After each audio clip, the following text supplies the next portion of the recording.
And so then you use some sort of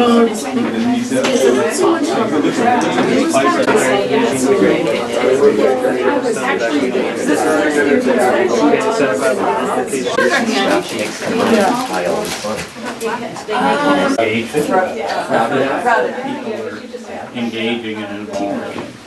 They're okay. Do they have any other? So this is a fellow from Can't apply for the anytime they need it. Talk to them in a different way. This is like other experience. They have a website. They take a picture. We'll just pretend like we don't need it. Okay, I'll just be really loud because I'm pretty good at that. Can everybody hear me okay? All right, hi. If you're just joining us, my name is Katie. I am not Maya Becker, who was supposed to be our host today. She is unfortunately ill. I am a board member at the Materials Exchange Center for Community Arts, also known as MECA. So I work very closely with Maya in the art world, and I'm really excited to be here today. We've got Pam Givens, who has these stunning mosaics that she's sharing with us tonight. And I'm going to ask Pam to talk about those in just a minute. First, I want to give a shout out to our sponsors tonight. Tonight's Art Walk is sponsored by Euphoria Chocolate Company. Yeah. If you haven't been to pick up something for your Valentine yet, they invite you all to stop by and pick up a little sweet treat. Maybe get one for yourself while you're at it. And then also we have our media sponsor is the Eugene Magazine. And, oh, you want it? Do we think we're working now? No. No, we're not. We're not going to do it. And then we've also got a giveaway tonight. Where's our giveaway, Marianne? Yay! The giveaway is for $10 in Mecca bucks. So you can take that $10 and you can get a lot of stuff at Mecca for $10. And also 2 tickets at the Eugene Concert Choir. Please go ahead and drop your name in that bucket before we leave. Before we leave, we will select a name, and we're selecting a name at each stop tonight. So sign up with Marion, and I want to introduce Pam. And Pam has a really long and rich history. Not that long. I'm going to tell you all about it. With mosaics. Can you tell us a little bit about how you got started? In the 1960s, my parents owned a mosaic store when it was big and hot in Southern California, and I was involved with them in that store. Got married, had a couple kids, gave it up, and took it back up about 10 years ago. And when we moved to Eugene a year ago, fortunately I was able to find this studio because Terry Way, who is next door, is also a mosaic artist. And he said, yes, come, I will clean my storage space up and you can have it. So I have this studio for about a year. Nice. And where do you find inspiration for your pieces? Gosh, that's always a tough question. It depends on what I'm reading at the moment. If I'm looking at a history book, oftentimes I'll pick an icon like the Madonna up in the corner to do, or an animal. It's just kind of there. Those of you that have this urge, you know it just is there. And it can be a landscape, it can be a feeling, a season. So just wherever it comes from. And you have pieces from all over the world. I do this time have, for 3 years, I put on a mosaic conference in Ashland, Oregon called the Contemporary Mosaic Art Summit. And this year, several of the people did not want their mosaics returned. And so I inherited them. The one behind you is from a artist from Bulgaria. He calls that Wind. And it's made of natural stone and his creativity. The one behind this gentleman, the green one, is from a woman in Australia called Flora. The two, the parrot and the flower, are from a woman in Belgium. The flower is an anemone, is that that right? And it's inlaid into the wood. And these two are from a artist in France, Gerda Jacobs. So I was very lucky to have people not want to pay to have them shipped back home, so I got them. So the rest are mine, and I've studied with some of the masters of mosaics. The Madonna I did in Venice, Italy, when I was studying with a gentleman named Orsoni, who manufactures, their company manufactures the smalti, which is on the shelf behind you. That's what you call the little glass, pieces. They come in pizzas, and they come in small cut tiles. And by pizza you mean like a Big pizza, big round one that I use a hammer and hardy to break up and create whatever happens when you break them up. This one above me is a Madonna created by Maestro Menosi from Udine, Italy. He's very famous, world-renowned, very special technique, very precise colors, very precise cutting. Studied in Ravenna with Luciana Nortrin, and studied with Martin Cheek. The bird in the tray up there is a Martin Cheek design. He's a cartoonist, you can probably tell. So I'm just looking at these are yours as well? Yes. And then that up there, and they're very different. This one is a Maestro Menosi. Oh, that's Maestro Yes. Menosi. Yes. Because this is much more sort of piecey and choppy and very natural looking, where that is very precise. Very precise. Is this a different type of technique, or what would you call that? I call that abstract. Abstract. The duck I created in Ravenna, and it's called the Ravenna technique. And it's done on lime and then flipped and into the cement bed. So it's very precise. The fish, eating the fish back there, I just finished that. That's also pretty precise. Made out of marble. Is there anything else you'd like to share with us? I would like to introduce Chris Emmerich, who's a mosaic artist, does beautiful rocks. You've probably seen some of her memorial rocks. And Penny Jennings, who also is a mosaic artist. And you give classes. And we give classes. Please leave your email. Take information about classes. I wrote a little brief history of mosaics there if you want to take that. I spent a lot of time doing that, so please take it. Great. So- Any questions for Pam? Yeah. So when you like smash up the pizza thing, does it it's all solid and you smash it into those little cubes or whatever? You can smash it into little cubes or big chunks, depending on what kind of effect you want. For instance, I could do this effect with a pizza and make a big chunk, or I can make small chunks and teeny tiny chunks. With the hammer and hardy, which is right behind you. Can you hold that up? And that's the hammer. Can you hold the other hardy up, which is the no, the other one. Yes. So the hammer, so you hold the tile on top of the hardy and pop it like that, and the mosaic, the tile breaks perfectly every time.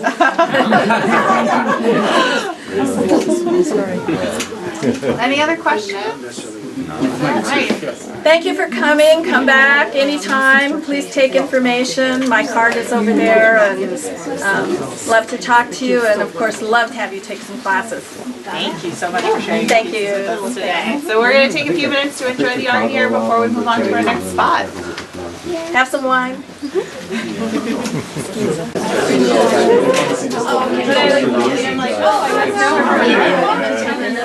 right, good luck.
And welcome to welcome to the Pacific Rim Art Guild.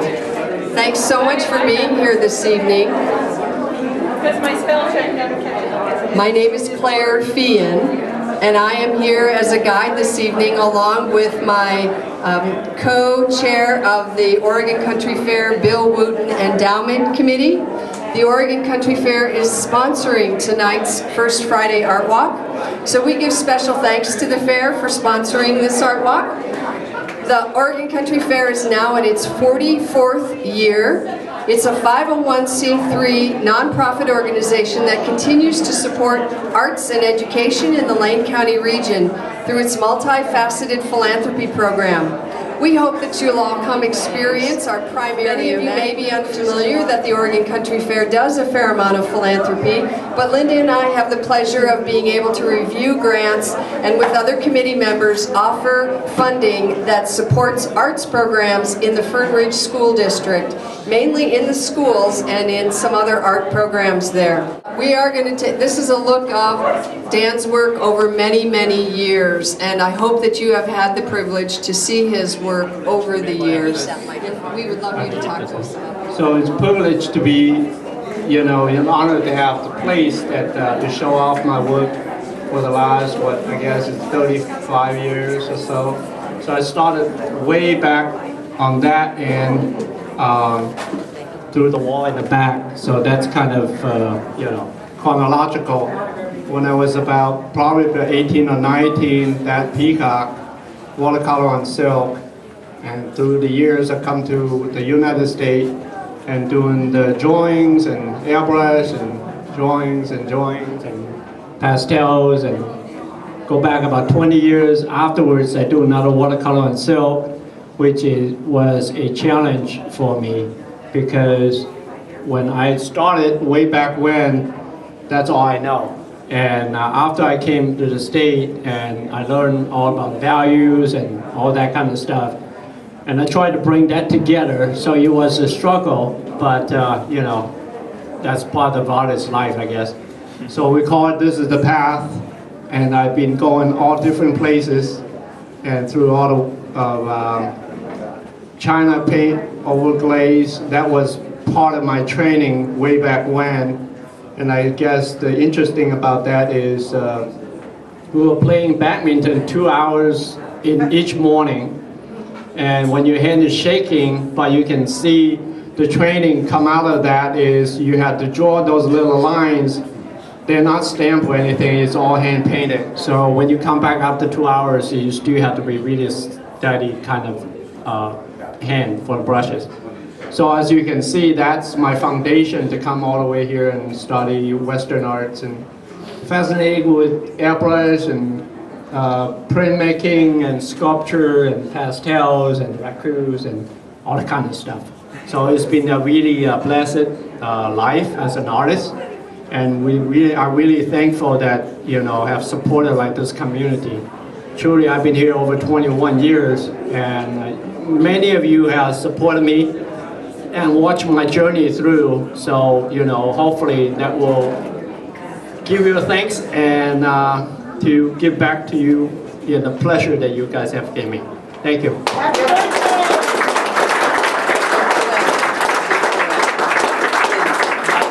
Do you have any questions for Dan that you'd like to ask in the large crowd? Your other option, of course, is to ask Dan individually. But does anyone have a question? What's your birthday wish? Continue to do art. We hope so too. We wish that for your birthday as well. Anyone else? Yes. Do you have your own bronze foundry in your studio? No, I use Ryman's Bronze, which is in town. It's a local artist as well, so he's doing great work.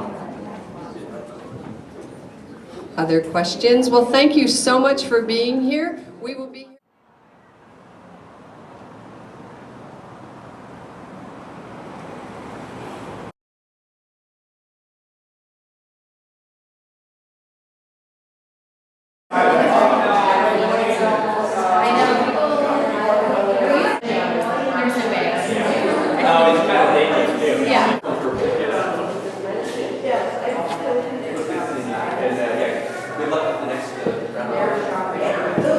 get started. So if everyone would like to come gather around, we will start our presentation. Thank you all for being here. So we weren't sure if we needed a microphone, so we'll try it without it. Welcome everyone. Welcome to First Friday Art Walk. Happy Valentine's Day. As you know, we rescheduled the art walk. Last week was snowy. We were trying to hold on and we wanted to do it, but we just got to a point we couldn't. So we are really excited to be able to reschedule it for Valentine's Day so you can enjoy this special evening. My name is Leora Sponko. I'm the Executive Director of Lane Arts Council, and I will be co-hosting the art walk. And this is Jessica Watson. She's the art walk coordinator. So how many of you, it's your first art walk ever? A few of you, so most of you are seasoned art walkers. In addition to the art walk, Lane Arts Council, we provide, we basically work to support the arts throughout the county. We do arts education in schools, we do workshops and grants for arts organizations, and the First Friday Art Walk. The art walk is possible because we have a sponsor, so we'd like to thank Albert Taylor for sponsoring this art walk. They are a fantastic nonprofit that works with people with disabilities in our community. So thank you to them for sponsoring. Jessica's going to tell you a little bit about how the evening will go. If you haven't picked up an art walk guide yet, they're by the door, and this is going to be your ticket to know everything that's going on tonight and all the exhibits. So basically, Leora and I are going to host the art walk, and every half an hour we're going to be at a different stop, which you can find on this page right here, and interview the artist at that stop. So go ahead and follow us for the tour to hear from the artist, or you can do whatever you want at any of these galleries. We will also, there's tonight also special event will be the unveiling of the lighting in the downtown area. So as we will be walking, we are going to see some beautiful lights be unveiled on these light posts. You may have started to see them already. So at 6 o'clock is when the unveiling will start, and there will be a presentation at Kesey Square as well. So you can join us on the art walk and see the lights, and you can also go to Kesey Square at 6 and hear the presentation. So that was funded by the Downtown Eugene Incorporated and various groups in downtown Eugene. So let's get started with the interview. Dan, we are very glad to be interviewing Dan Chen. He is the artist here. And thanks for Diva for being our first stop and for providing such a beautiful space for us to be tonight. Thank you. So Dan, why don't you come over here and tell us about your work. We have your pieces all over in this room. You'll see pieces here, the other room, and there are also some sculptures.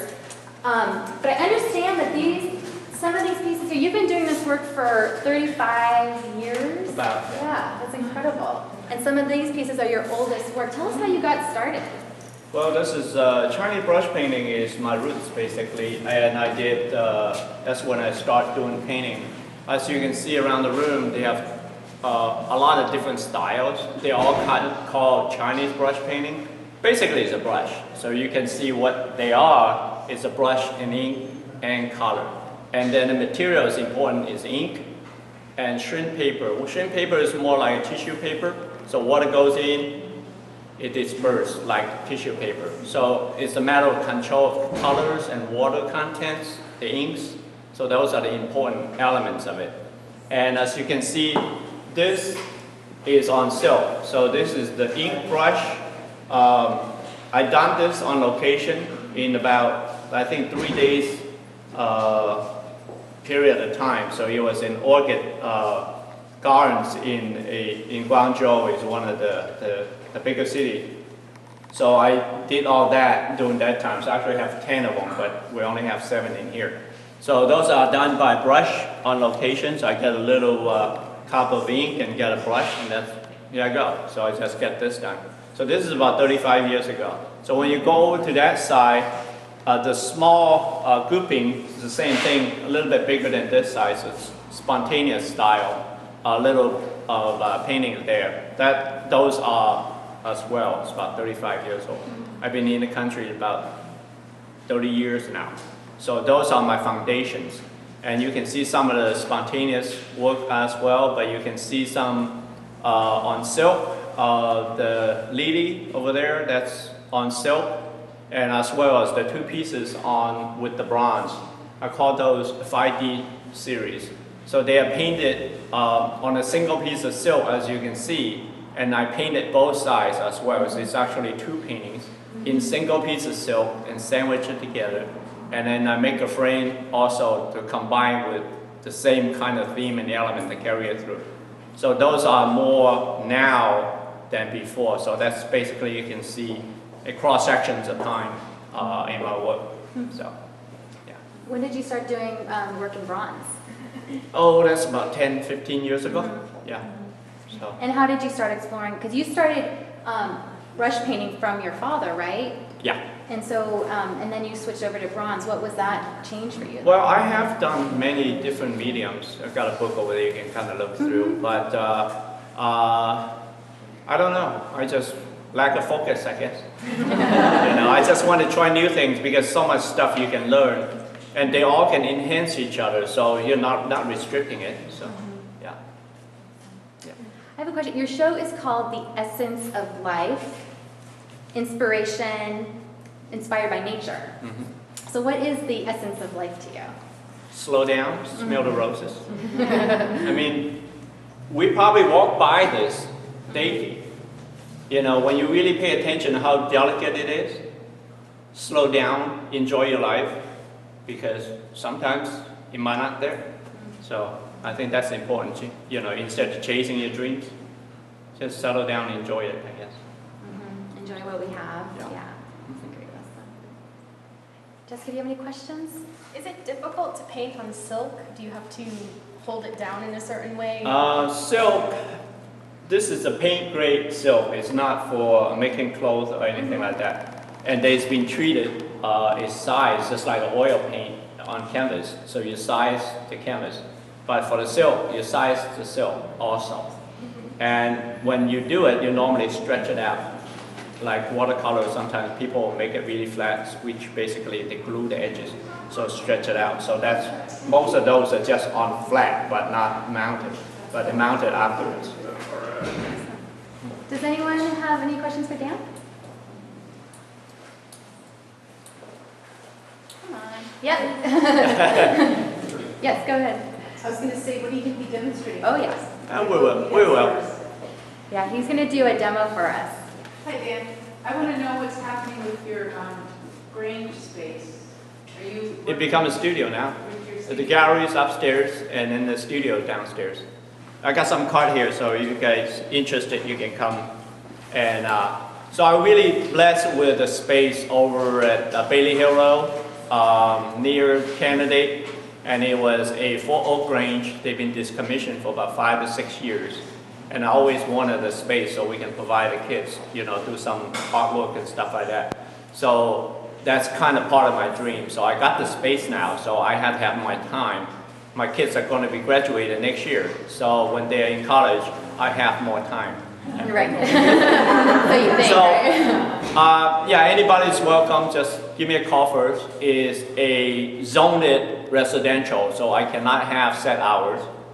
And it is my studio, so it is a workspace as well. So just give me a call and set up a time. So no problem there. Yeah.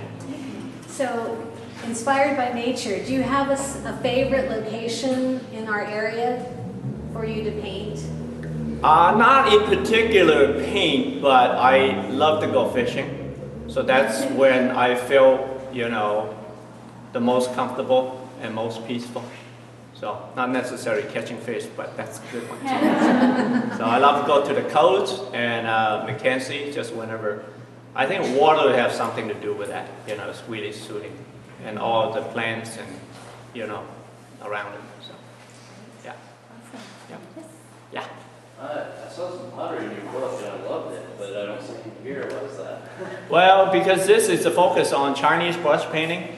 So this is just one facet of what I do. So, but I'm just concentrating this part of, since it's Asian celebration, Chinese New Year and all. So this is part of the culture and this is part of my background and my foundation.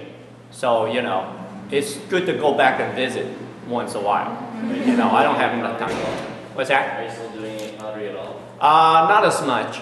But I still do. I just, as a matter of fact, today I went over to one of the middle school and helped them do potteries.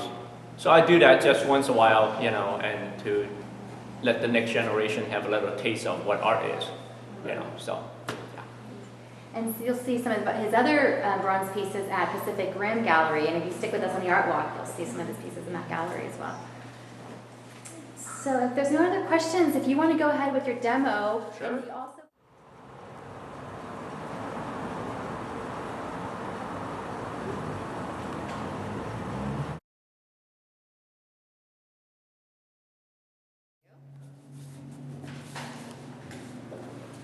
So basically it's ink and water, and it's a little bit, it's mostly about the strokes and how you control the water.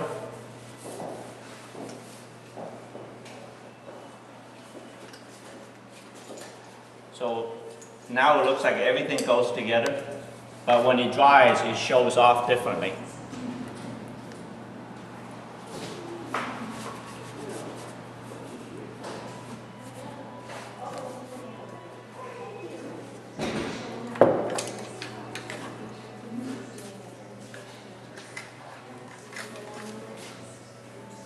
Dan, do you have an end image in your head right now? Somewhat. Yeah, in the Chinese, in art, they have a saying, before you do your painting, you have the whole composition, everything is already within your mind, and you try to execute it. Sometimes you might have to change a little bit, but that's how you're supposed to start. So I'm still choosing a really traditional subject matter, which is lotus. So, you know, it's pretty common themes because we see that every day. Because when I'm doing this, I can still smell it. Because, you know, it's such a, yeah, so kind of bring me back, you know, my younger days, I guess. We used to go and do drawings and over in the field.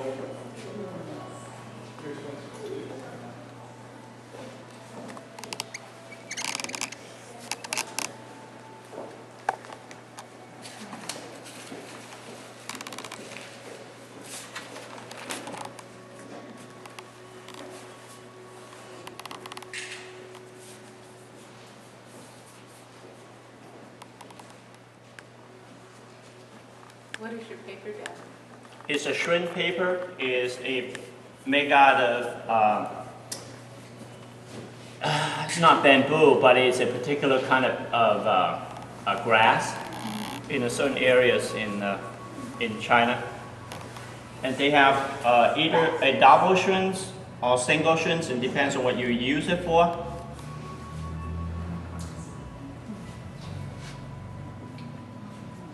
Yeah, they start introducing some of those from the garden areas. I'm not sure if you guys have seen it in Jerry's and stuff. And I have my koi pond, but I think last year I had one, but the cold weather did not permit it to grow too well.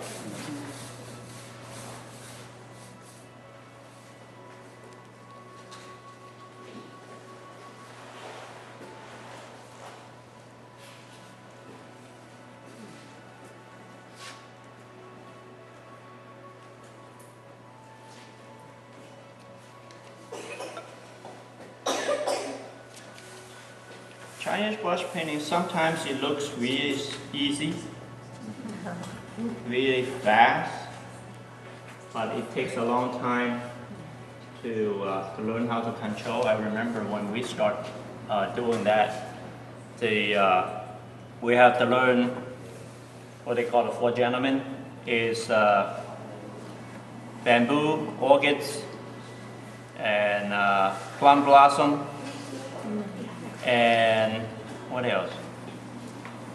Anybody? Chrysanthemums. Yeah. It's a test, guys. So yeah, so because those are basically, I can kind of show you, after this I can kind of show you what it does make the difference. So I'm going to wait for it to dry out, and then I will probably add the little dragonfly or whatnot. So.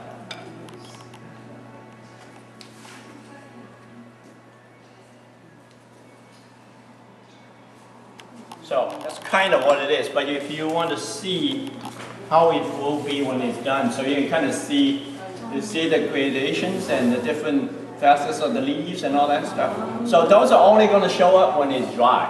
So, but because if put any water on it, it's going to be dark gray anyway. So, yeah.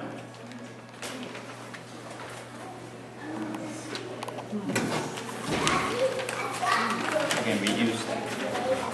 So I can do a really quick 4 gentlemen, so I can kind of show you what the difference is in different strokes. This is shrimp paper. We can order that. Shrimp, S-H-R-I-M-P. S-H-E-N, I think. Jen. Yeah.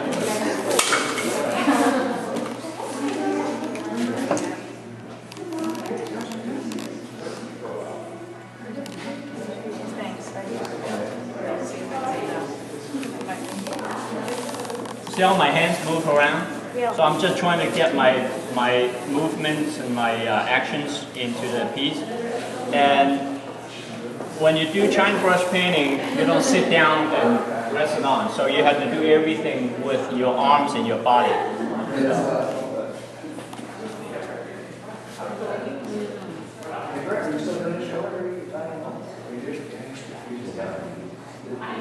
Most of the time you do it from top down.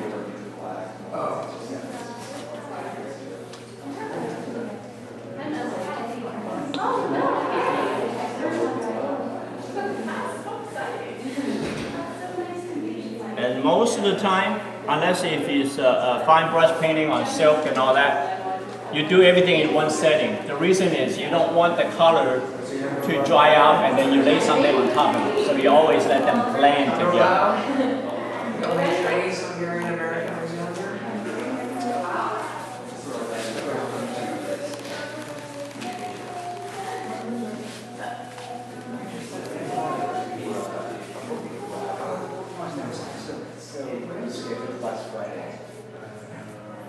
It was on Tuesday. I tried to call God and say, listen, this is kind of convenient, but do you think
So Darren, we're going to let you continue with your demo, and folks, you're welcome to stay here. We're going to move on to the Daphne.